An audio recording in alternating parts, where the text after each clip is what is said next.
And so later when performing, if I'm having some difficulty getting the expression I want, I can pop this off. Depending on the angle, I can get some two-handed puppetry going. Nothing's rigged up right now, so I can't really do it.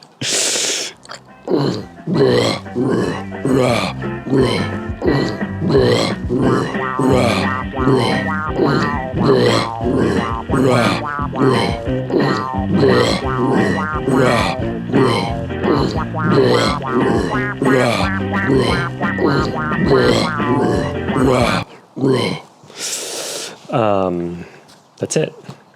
That's the update.